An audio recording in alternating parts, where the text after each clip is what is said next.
আসসালামু আলাইকুম এভরিওয়ান, আশা করি সকলে ভালো আছেন। আলহামদুলিল্লাহ, আল্লাহর রহমতে আমিও ভালো আছি। আজকে আমি বানাচ্ছি একদম ঘরোয়া স্টাইলে হাঁসের মাংস বোনা। আগেই সব মশলা দিয়ে হাঁসটাকে মেখে রেখেছি, তাই রান্নাটা হবে একদম সহজ আর স্বাদে ভরপুর।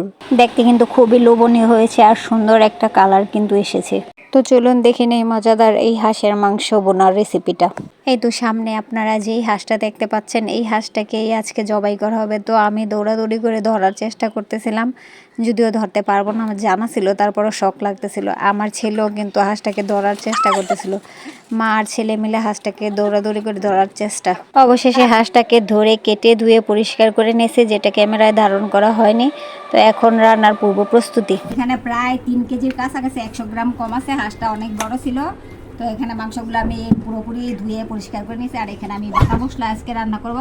এখানে রয়েছে বিভিন্ন ধরনের বাদাম বাটা, তারপরে গরম মশলা, এলাচি, দারচিনি, যা যা আছে গরম মশলা সব এখানে ব্লেন্ডার করে নিয়েছি। এখানে তেজপাতা, হলুদ, মরিচ, লবণ।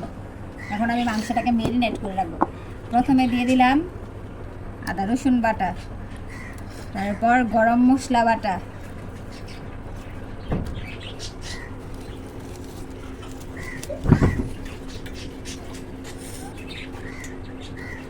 তেজপাতা,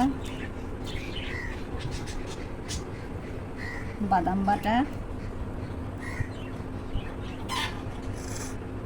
হলুদের গুঁড়া,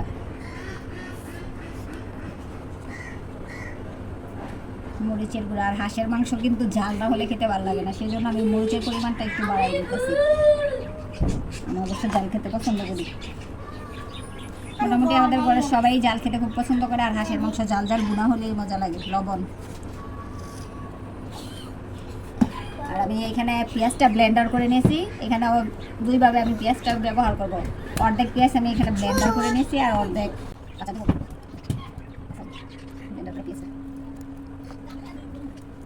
সব মশলাগুলো ভালোভাবে মেরিনেট করে নেব।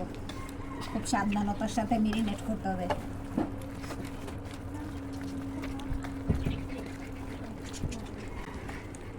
হালকা একটু তেল দিয়ে দিলাম।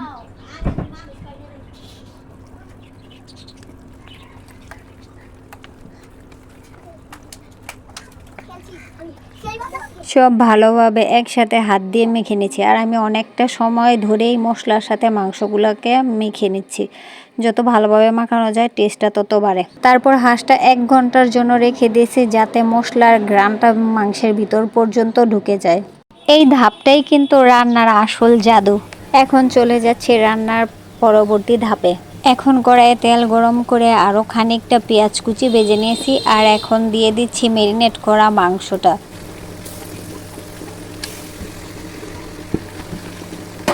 প্রথমে মাঝারি আছে কিছুক্ষণ রান্না করব, যাতে হাঁসের রসেই হাঁসটা সিদ্ধ হতে শুরু করে।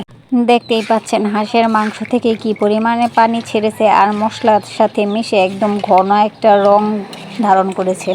আমি প্রথমে রান্নাটা গ্যাসের চুলায় বসাইছিলাম। তো এখন চুলার তুলনায় আমার মনে হচ্ছে যে আমার পাত্রটা বেশি বড় হয়ে গেছে, আর পর্যাপ্ত পরিমাণে তাপ লাগতেছিল না। সেজন্য আবার গ্যাসের চুলা ছেড়ে এখন মাটির চুলায় রান্না করতে চলে আসলাম। মাটির চুলার রান্নার স্বাদ কিন্তু একদম অতুলনীয়, যা বলে বোঝানোর মতো না। তো আমরা গ্রামে থাকি, মাটির চুলায় সচরাচরই রান্না করা হয়, মানে বেশি সময় সাপেক্ষ যেই রান্নাগুলো প্রায় সময় আমরা মাটির চুলায় রান্না করি। অন্য পাশে আমি ডিম বোনার জন্য ডিমগুলোকে হালকা করে ভেজে নিচ্ছি। ডিম সাথে ডিম বোনা হবে, আর হাঁসের মাংস পোলাও। হাঁসের মাংসটা আমার কাছে সাদা ভাতের সাথেই ভালো লাগে, কিন্তু বাচ্চাদের জন্য পোলাওটা রান্না করা হবে।